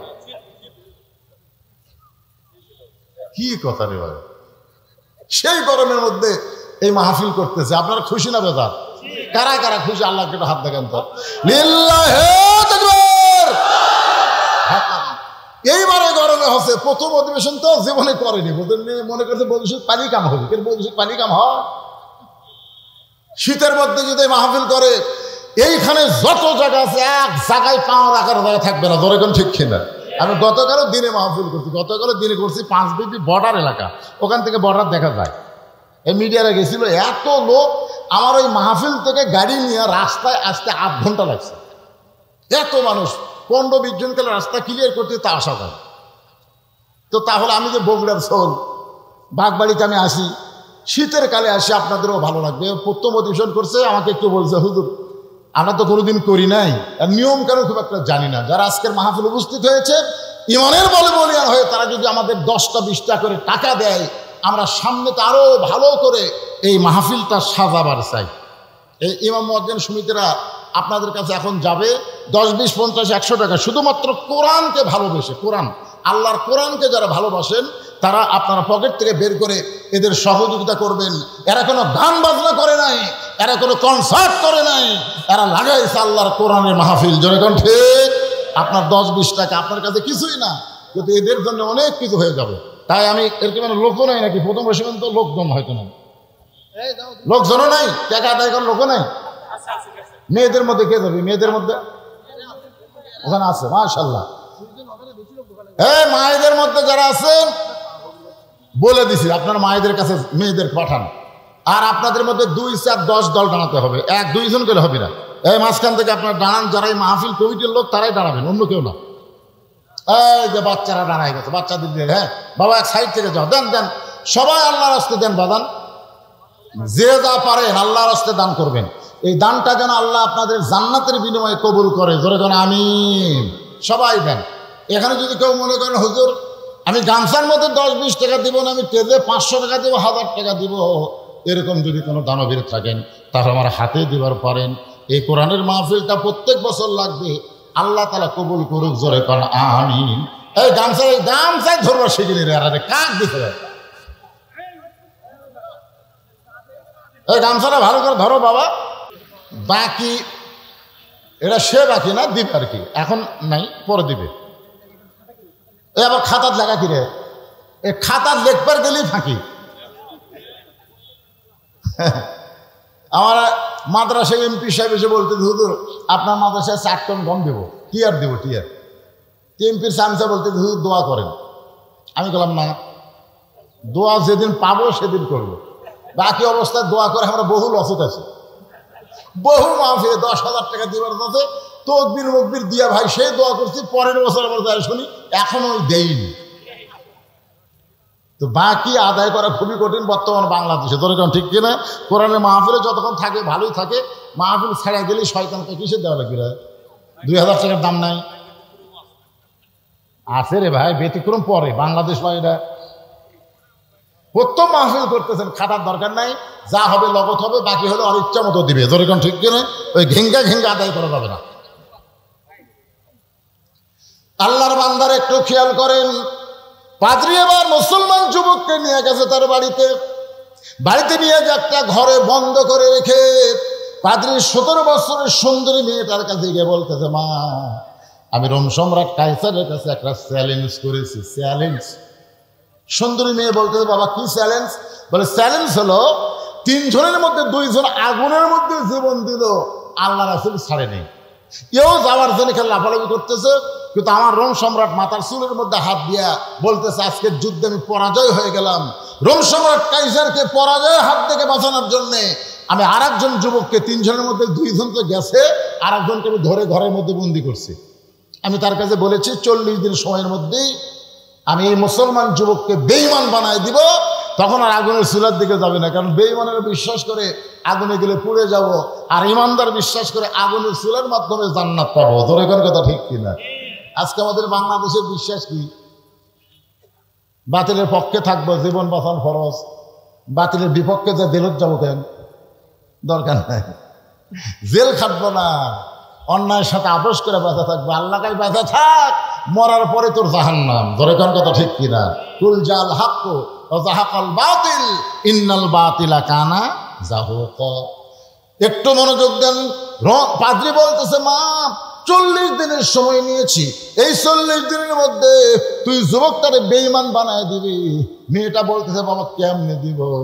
বলে তো রূপে গুণে ওই ছেলেটাকে তুই অচরিত্র, খারাপ চরিত্রের বানায় দিবি। পাদ্রী মেয়ে বলতেছে, একজন যুবককে খারাপ বানাইতে গেলে 40 দিনের দরকার নাই, একদিনই যথেষ্ট। কয়দিন? পাদ্রী বলতেছে, মা এটা দুনিয়ার অন্য কোনো ধর্মের যুবক হলে হতো, কিন্তু ইসলাম ধর্মের যুবক, এজন্য সময় লিছি 40 দিন। প্রথম দিনে মেয়েটা আইছে যুবকের ঘরে, আয়সা থেকে যুবক নিচের দিকে মাথা করে বসে আছে। মেয়েটা যুবকের সামনে লাফালাফি করতেছে, নাচানাচি করতেছে। যুবক একবারও তাকায় না, কারণ মুসলমান যুবকের জন্য আল্লাহর কোরআন বলতেছে, কুল্লিল মুমিনিনা ইয়াগুদ্দু মিন আবসারিহিম। রে মুমিন যুবক, তুমি যখন চলবে তোমার নজর থাকবে নিচের দিকে। বেপর্দা হয়ে কেউ যদি তোমার সামনে পড়ে তুমি দেখতে পাবা না, কারণ তোমার নজর অন্য দিকে না, তোমার নজর হলো নিচের দিকে। কোন দিকে? আমরা যুবকেরা যদি নিচের দিকে তাকায় হাঁটি, আর মেয়েরা যদি বেপর্দায় রাস্তা দিয়ে যায়, একবারও যদি না তাকায়, আপনারা বলেন তো মেয়েরা সাজবে? একটা মেয়ে সাজুগুজু করে রাস্তা কাটছে, একজন যুবক ওটা দেখেনি, মেয়েটা বাড়ির যে কান দিচ্ছে, আর এক মেয়েকে কান দিস কেন? আমার ঢপ নেই, আমার ঢপ নেই। ঢপ নেই কেমনি বুঝলি? একটা যুবক আমার দিকে তাকালো না, খামাকা সাজে আমার লাভ কি? আজকে মেয়েরা যে সাজুগুজু করে রাস্তায় আসে আমাদেরকে দেখানোর জন্যে, আমরা যদি না দেখি ওরা আর সাজবে না, ওরা বাধ্য হয়ে কালো বোরকা পরবে। ধরে কোন কথা ঠিক কথা জান না? কিন্তু আমরা কই, এটা কার বউ রে, এটা কার মেয়ে রে, কি সুন্দরী রে। পরের গুলা দেখা যায়, বাড়ি যাওয়ার নিজের বউ ভালো লাগে না। আই রে রাস্তা কি দেখলাম রে, আরে বাড়িতে সেটা কি দেখতেছি রে। আর একটাকে যদি রাস্তার দেখা না যাইতো, বাড়ির যা বউকে বেহেশতের হুরের মতন সুন্দর লাগতো। দরকার ঠিক আল্লাহ আমাকে একটা বউ দিছে রে, মানে কোনোটাকে দেখেনি, নিজেরটাকে দেখে, আর দেখার আকর্ষণ বাড়ে। দরকার কথা ঠিক কিনা? আর আমরা রাস্তাঘাটে যেখানে সেখানে পরিমণি দেখতে পারবাই, বাড়ির দেখা এটা একটা মাল হলো। রাস্তার গুলাই ভালো। আপনার বলেন তো রাস্তারটা ভালো না বাড়িটা ভালো? রাস্তাটা ভালো না বাড়িটা ভালো? রাস্তায় তারা বেপর্দা হয়ে চলে, এরা হলো হাট বাজারি নারী, এরা কোনোদিন ভালো হতে পারে না, এরা হলো শয়তানের গাড়ি। জোরে করে কথা ঠিক। আমার মা বোনেরা যারা পর্দায় আছেন, নিজের সৌন্দর্যকে ঢেকে রাখবেন। স্বামীর জন্য অন্য কোনো পুরুষের জন্য সাজা চলবে না, অন্য কোনো পুরুষের জন্য সাজা যাবে না। মেয়েরা কেবলমাত্র কয়জনের জন্যে? একজন। ধরে কর কয়জন? 9 বছরের মেয়ে ফাতেমা হাতের মধ্যে চুরি দিয়া মুচকি মুচকি হাসতেছে। এই দৃশ্য দেখার পরে নবী আর ঘরে ঢোকে নাই, নবী বারান্দায়। ফাতেমা চিন্তা করে, বাবা ঘরের মধ্যে ঢুকে আমাকে মা বলে আদর করে, আজকে সেই বাবা ঘরে ঢুকলো না। বারান্দায় গিয়ে দেখে নবী কাঁদতেছে। ফাতেমা বলে, বাবা কি দুঃখ আপনার মনে, কাঁদেন কেন? আল্লাহ রাসূল বলে, ফাতেমা যে দুনিয়াতে সাজবে আল্লাহ তার আখিরাতের সাজ কমায় দিবে। বলা মাত্রই ফাতেমা হাতের চুরি খুলে মাটি ফেলে দিছে। নবী দৌড়ে গিয়ে চুরি 2টা কুড়ে পকেটের মধ্যে ঢুকাইছে। ফাতেমা বলতেছে, বাবা যেই চুরি হাতে দেওয়ার কারণে আপনি ঘরে ঢুকলেন না, আর সেই চুরি ফেলে দিলাম, আপনি কুড়ে পকেটে ঢুকালেন। আল্লাহ রাসূল বলে, ফাতেমা এই চুরিটা আমি যত্ন করে রাখবো, একদিন তোর নাকে নাকফুল পরাই দেব, একদিন তোর কানে কানে দুল পরাই দেব, একদিন তোর গলাত মালা পরাই দেব। ফাতেমা বলে বাবা কবে? আল্লাহ রাসূল বললেন যেদিন তোমার বিবাহ হবে। মেয়েরা কেবলমাত্র এক ব্যক্তি যিনি সাজতে পারবে সেই ব্যক্তি হলো তার স্বামী। স্বামী ছাড়া অন্য কোনো পুরুষের জন্য মেয়েরা সাজতে পারবে। আর হামাকের গুলা কার জন্য? এই কি সাদা গুজা সে ঘুরতেছে, যুবকটা নিচের দিকে তাকায় আছে। মেয়ে দেখলো কাম হলো না, চলে গেল। পরের দিন আবার চলে আসছে যুবকের ঘরে। মেয়ে চিন্তা করতেছে আজকে আমি যুবককে গান দিয়া ঘায়েল করব। গান দিয়া এখন কি দিয়া, কতগুলো গান আছে। গান আসার পরে আমাদের যুবকগুলো নষ্ট হয়ে যায় গানের কারণে। এখন পাদ্রীর মেয়ে গান শুরু করেছে, সঙ্গে সঙ্গে যুবক সবচাইতে দামি গান আল্লাহর গুণগান, আল্লাহর কোরআন তেলাওয়াত শুরু করেছে। মোকাবেলা করার দরকার আছে না নাই? মেয়েটা গান গায়, যুবকটা কোরআন শরীফ পড়ে। তুমি যতই গান গাও, গান তোমাকে একসময় বিরক্ত লাগবে। এই যে এখন যে গান চলতেছে, একজন মানুষ হয়ে তুমি কয়েকজনকে বিলাও মন, এই গান কিন্তু মাস দিয়ে পরে আর থাকবে না, ঠিক কিনা বলেন? এর আগে একটা গান আইছিল, কি গান? ওই যে কি একটা গান আলো না, যাই হোক সে গানটা আর এখন কেউ কয় না। তারপরে কিছু তার আগে একটা আইছিল বাদাম বাদাম, জোরে গান, ঠিক কিনা? কাঁচা বাদাম, হ্যাঁ। আর কারণ মুখত আছে। এখন যদি কেউ কাঁচা বাদামের গান করে ভূমি হচ্ছে বন্ধ করবেন, তার মানে বোঝা গেল একটা গান বড় জোর 2-3 মাস মানুষকে আকর্ষিত করে। কিন্তু এই কোরআন আপনি 10 বছর থেকে নামাজ ধরেছেন, তখন থেকে সূরা ফাতিহা তেলাওয়াত করতেছেন, এখন 70 বছর বয়স হয়ে গেছে, আপনার কি কোনোদিন সূরা ফাতিহা খারাপ লাগছে? কি আকর্ষণ! যতই পড়বেন ততই মজা, দরকার কথা ঠিক না। যুবক যখন আল্লাহর কোরআন তেলাওয়াত করতেছে, সঙ্গে সঙ্গে পাদ্রীর মেয়ে গানটা বন্ধ করে দিয়ে যুবকের কাছে এসে আল্লাহর কোরআন তেলাওয়াত শুনতেছে। আল্লাহ কোরআনে বলেছেন, কোরআনের তেলাওয়াতের মধ্যে এমন একটা পাওয়ার, যে পাওয়ার মানুষ অন্তরকে আঘাত করে মানুষকে ঈমানের পথে নিয়ে যায়। প্রতিদিন পাদ্রীর মেয়ে আসে, একটা করে গান শুরু করে, আর যুবক কোরআন তেলাওয়াত করে। ওই আসলে গান গাওয়ার জন্য না, কোরআন তেলাওয়াত শোনার জন্য। পাশে বসতে শুনতে শুনতে 1 মাস হয়ে গেছে।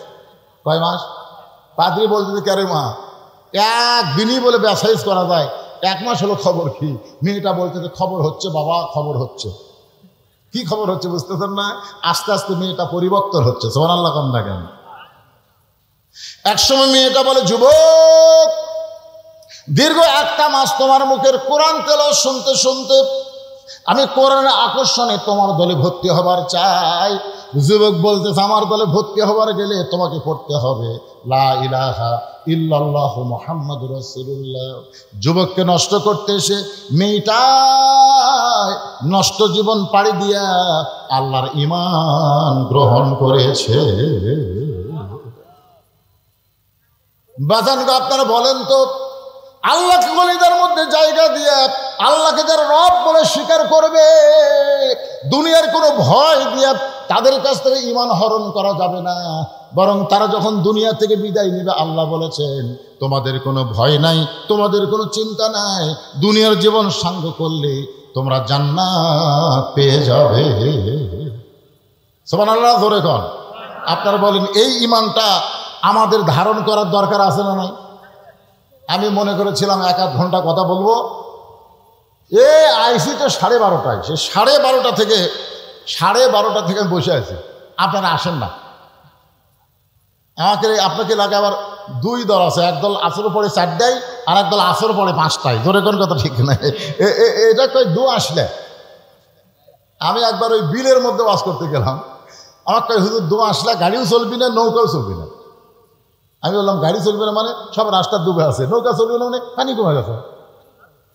এখন আপনি কি করা লাগবে? হাঁটিয়া যাওয়া লাগবে। মানে গাড়িও চলবি না, নৌকাও যাবি না। আর না হলো দু আসলে। কি আসলে? আপনার যদি 4টাও আসর আছে, আবার 5টাও আসর আছে, এখন ঠিক কিনা? এক আসলে হলে ভালো, 4টাই, সব 4টাই, তাহলে কিন্তু টেনশন নাই। কিন্তু একদল 5টা, একদল 4টা, এই এলাকাতে অবশ্যই এরকম আছে। আমাকে বলছিল হুজুর কি গোলাম আজম কাদিয়ানি সম্পর্কে কিছু বলবেন। গোলাম আজম কাদিয়ানি কি শুনবেন? এই গোলাম আহমদ কাদিয়ানি, এই গোলাম আহমদ কাদিয়ানি আমাদের নবীকে শেষ নবী স্বীকার করে না, আর দলের যারা তারাও স্বীকার করে না। অথচ আল্লাহ কোরআনে বলেছেন, মা কানা মুহাম্মাদুন আবা আহাদিম মির রিজালিকুম ওয়ালাকিন রাসূলুল্লাহি ওয়া খাতামান নাবিয়্যিন। আমাদের নবী হলেন শেষ নবী, শেষ রাসূল। এরপরে কেউ যদি নবী বলে স্বীকার করে তাহলে বুঝতে হবে তারা কাফের। আমাদের নবীকে যারা শেষ নবী মানে না, এরা কি?